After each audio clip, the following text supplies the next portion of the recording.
روزہ کیوں رکھا جاتا ہے، اس کا مقصد کیا ہے؟ سویر سے لے کر شام تک بھوک اور پیاس کاٹنا آخر کیا مقصد رکھتا ہے؟ جبکہ سب کچھ موجود ہے۔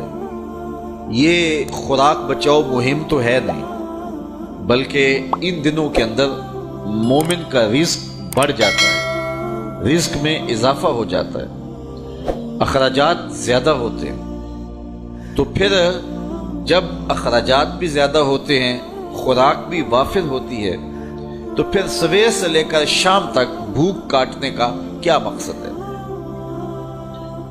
اللہ تعالیٰ جل شانہ جو اتنا پیار بندے سے کرتا ہے، وہ کیوں گوارا کرتا ہے کہ میرا بندہ اتنی بھوک کاٹے، اتنی پیاس کاٹے؟ ایک ماں گوارا نہیں کرتی کہ میرا بچہ بھوکا رہے، پیاسا رہے۔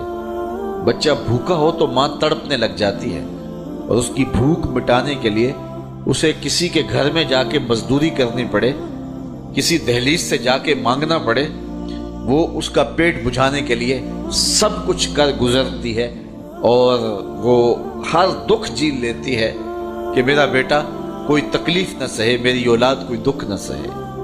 تو اولاد کے لیے ماں کے جذبات ہم دیکھتے ہیں، اور ان مراحل سے ہم گزرتا ہوا زمانے کو دیکھتے ہیں۔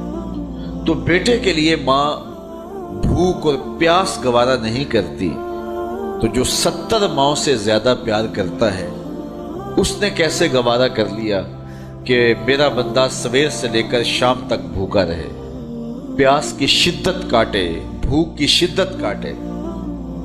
آج کل 16 گھنٹے لمبا روزہ ہوتا ہے، اور اتنا طویل عرصہ سخت گرمی میں زبان کانٹا ہے، حلق خشک ہے، اور بندہ دریا کنارے ہے، لیکن ایک گھونٹ بھی اٹھا کے نہیں پی سکتا۔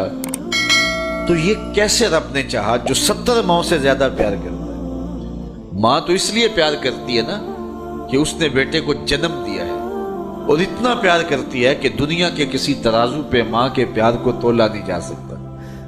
یہ سڑکوں کے کنارے پہ بڑے بڑے ہیوی کنڈے نصب کر دیے گئے ہیں، جس پر پورے کنٹینر تول لیے جاتے ہیں۔ تو میں کہا کرتا ہوں، آج تک مجھے کوئی ایسا کنڈا نہیں ملا جس پر ماں کے پیار کو بھی تولا جا سکے۔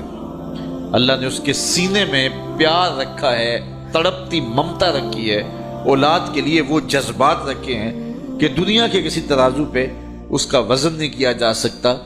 پھر دوسری بات، آج بازار جائیں تو کوئی شے بھی آپ کو خالص نہیں ملتی، لیکن ماں کا پیار آج بھی کھرا ہے، ماں کا پیار آج بھی سچا ہے۔ اولاد کے لیے اس کے جذبات آج بھی جو ہیں وہ بالکل کھرے ہیں۔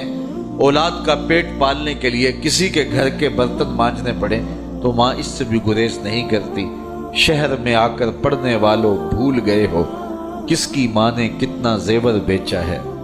مائیں اولادوں کے لیے کیا کیا پاپڑ نہیں بیلتی، کیا کیا دکھ نہیں سہتی، خود گیلے بستر پہ لیٹ جاتی ہیں اور بیٹے کو خشک جگہ پہ لٹاتی ہیں، اور اذیت سہتی ہیں، دکھ سہتی ہیں، خود پیاس اور بھوک برداشت کر لیتی ہیں، لیکن اولاد کو جو ہے وہ بھوک اور پیاس ان کی برداشت نہیں کر پاتی ہیں۔ یہ ان کے سینے میں اولاد کا پیار ہے۔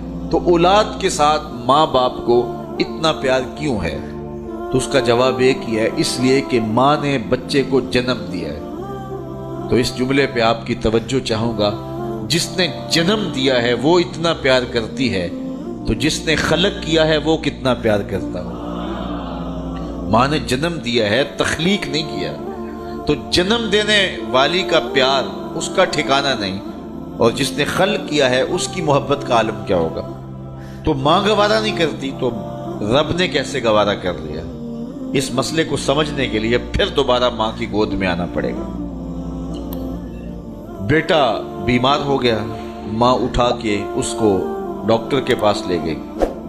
ڈاکٹر نے کہا کہ اسے یہ دوائی دو، یہ سیرپ پلاؤ، ٹھیک ہو جائے گا۔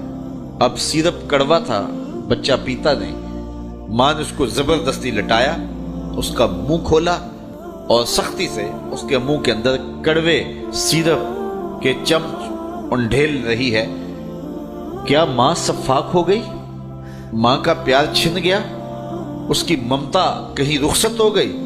وہ جو بیٹے کی آنکھ میں ایک آنسو بھی گوارا نہیں کرتی تھی، تڑپ جاتی تھی، بیٹا چیخ رہا ہے، رو رہا ہے، ماں زبردستی اس کا منہ پکڑ کے کڑوا سیرپ اس کے حلق میں ٹپکا رہی ہے، تو اس کا جواب یہ ہے کہ ماں سفاک نہیں ہوئی، ماں ظالم نہیں ہوئی، اس کی ممتا نہیں چھنی، بلکہ بیٹا نہیں جانتا، ماں جانتی ہے۔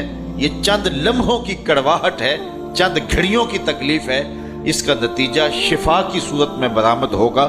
ماں کی نظر اس تڑپنے پہ نہیں جو اس کا نتیجہ ہے، ماں کی نگاہیں اس پہ لگی ہوئی ہیں، اور بیٹے کے پیار کی وجہ سے وقتی طور پہ اس کا یہ تڑپنا وہ گوارا کر لیتی ہے۔